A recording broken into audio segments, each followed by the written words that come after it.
But there's also been a growth in community. In a democracy, you can speak out. The fact is we can have this conversation. In many places around the world you can't.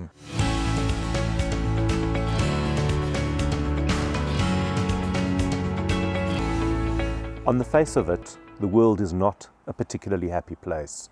The war in the Middle East, the Gaza-Israel situation, the Hamas attacks of October the 7th, the general difficulty in South Africa with regard to corruption, load shedding, water, all sorts of issues, having a tremendous impact on every single one of us. And yet, there is a lot to be grateful for. There is a lot of positivity. We don't want to ram it down your throats. We certainly don't want to convince anybody of anything. But is it possible to smile in the dark? I'm Howard Feldman, and this is a new podcast and a new series where we're going to look at that ability. There's a great story about an optimist who falls off the edge of the Empire State Building, and now he's quite committed to his optimism. And as he's falling towards the pavement, somebody on the 30th floor sees him and he puts his head out the window and says, "Hey, how's it going?" And he says, "So far, so good." That's not our optimism. And we're going to be talking about how we spot the difference and how we tell if that pavement really is hurtling towards us. Joining me this morning is Rabbi Chaikin. He is the chairperson of the Rabbi Association of South Africa. And this whole conversation started when he returned to South Africa from a trip abroad at the beginning of January. Rabbi Chaikin, welcome. Hello, Howard. How are you? I am very well, thank you. Lovely to be here. Yeah. And that's one of the reasons to smile. Well, exactly, right? Sitting here in the garden and having this as a schmooze. Unbelievable. Yes. It was 3rd or 4th of January. And I go to present myself with my passport after this long flight across from the States. And the chap is trying to be very warm and friendly. Right, as South Africans are. Yeah, South Africa. Yeah. Welcome home. And I had a lot of time to think on the plane. But remember the date. This is the 3rd of January. It's like 5 days after the 29th of December. And, I'm having an identity crisis. What happens on the 29th of December? Every Jewish South African knows about the submission to the ICJ, on behalf of Hamas against Israel. And that's really a difficult one for us all, lovers of Israel, to digest. It feels like government's turned on us, and it's an awful feeling. Now, let me tell you, I've been here for a long time. Moved here beginning of '86. Wow. Okay. 86.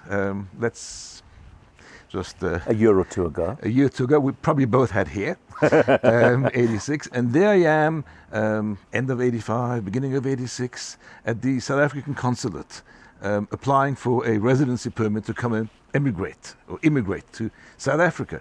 And it's kind of, gents, there's a fellow here who wants to move to South Africa. Does anybody know where those forms are?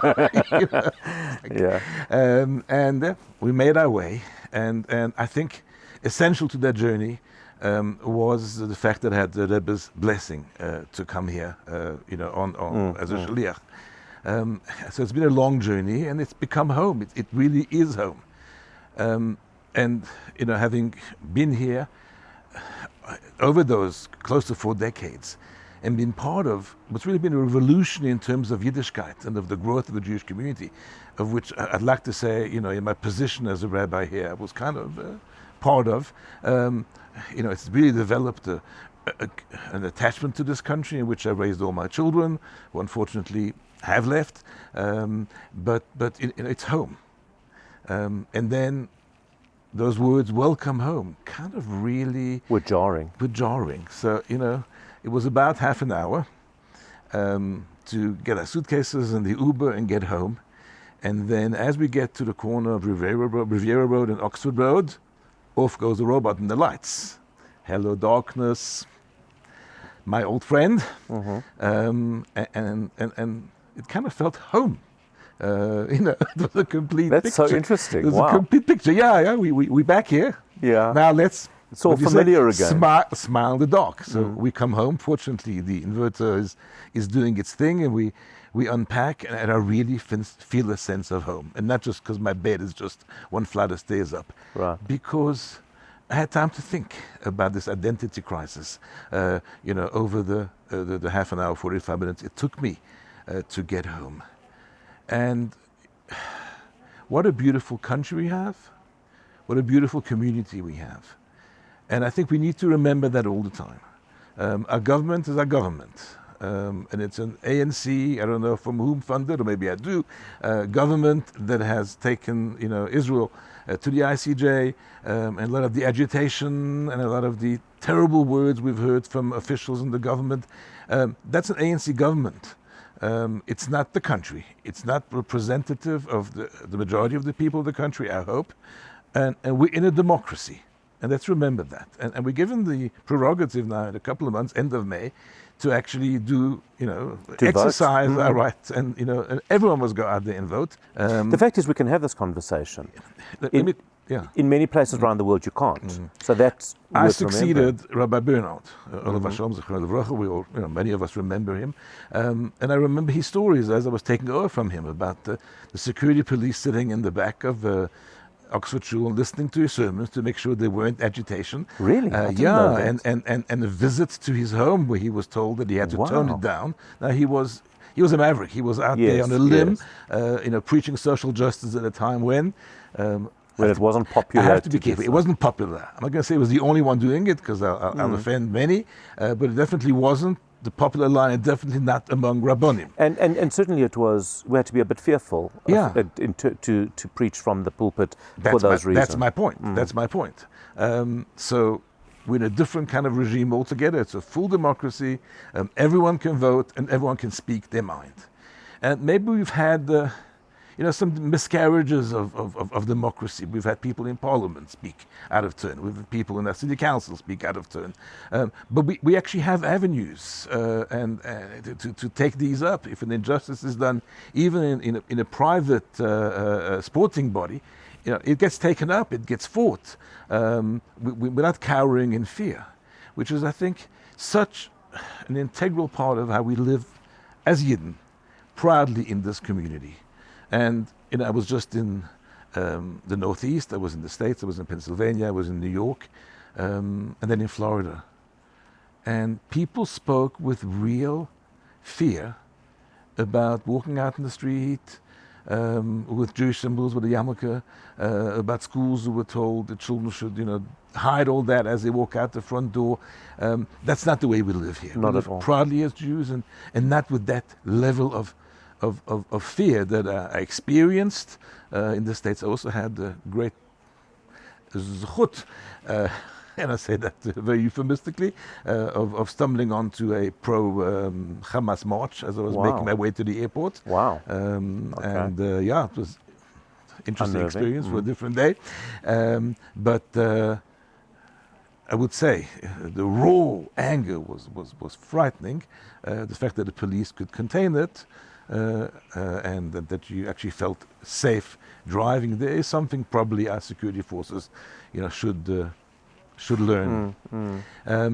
But and I missed my flight. I got to Florida a few hours late. But we don't live in that. We don't live in kind fear. of fear. And it's a debate I've had, with our CSO. Do we change our way of life? No. Their motto is they're there to protect the Jews and the Jewish way of life. In other words, that means they're here to encourage us to continue to walk proudly with a yarmulke, with a chai, with sit out, and that's there are few Jewish communities in the world that have that. What we have for our community here, and let's think per capita, because we've probably we most likely shrunk in numbers, but think of how many options I have for lunch today. Of kosher restaurants where I can go. Per capita, I think Probably one of the highest in One the of the highest. in the And world. my daughter aside went from to Israel. Panama on holiday, and Yeah. she told us about how many kosher restaurants there are. It was disproportionate. I don't know how Right. much can we just. But then you got to speak Spanish, and here we are, home, and we have that, and number of shuls growing, the number of schools per capita, it's huge. We have a dynamic, youthful team of rabbis. I think I'm kind of beyond there now already. Young rabbis who are really leading our community to a very, very bright and exciting future. And then we look after ourselves. We really look after ourselves as a community. So years ago, when security became a real concern, right, along came, under the leadership of our chief rabbi, GAP. And GAP, now called CAP, is kind of in many, many suburbs, all the way to where I stay. We can't rely on government for that. We can't rely on government for emergency medicine. Hatzalah sprung up. And let me tell you, I mean, I've seen and heard about Hatzalah organizations in other parts of the world, and ours is unique in how proactive it is in looking after the Jewish community. It's not just, you got an emergency, you call them, but they're doing campaigns, and they're going out there and looking after us in every way to prevent health hazards. We've got welfare organizations that are, I'm not going to say there's no poverty in our community. There will be, utopian in that deal. But no Jew ever will go hungry in this community, because we've got welfare organizations. Obviously, the Chev is the giant, and then many other smaller organizations that are looking after our community in a way that is found, I don't think, anywhere to this level. Do you think that the fact that I think there's a disproportionate amount of people in our community involved in community, people involved with community organizations, such as the ones you've just mentioned, Hatzalah, CSO, the Chev. Do you think that that is something, although it might be perceived as negative, that maybe is quite positive, in that we are conditioned to care for each other and to contribute and to give? Absolutely. Which is actually what this is about, isn't it? Absolutely. I've seen not just a sense of, and we know there's been an unbelievable religious revival, but there's also been a growth in community. We become more cohesive, more united. Common organizations are respectful of each other. I mean, I've been to countless meetings at Beyachad, where they call together the Jewish leadership, which goes from educational schools, with the heads of the schools, and myself as the chairman of the Rabbinical Association, and Hatzalah, and we all working together. I mean, on so many facets of what's going on, from the war in Israel to going back to COVID, and how we all work together. I don't know communities where it happens that way. It's incredible. I don't know communities where there is one chief rabbi. Yeah. And I don't know communities where there's one rabbinical association that all the rabbanim of all shades participate in. And I organize programs for the rabbis, and COVID catapulted us into the Zoom age, where we can have top class rabbanim. In fact, last week we had great privilege of Herschel Schachter and Usher Weiss addressing the rabbanim on Monday and on Thursday. And they always ask, who are the rabbis who belong to your association?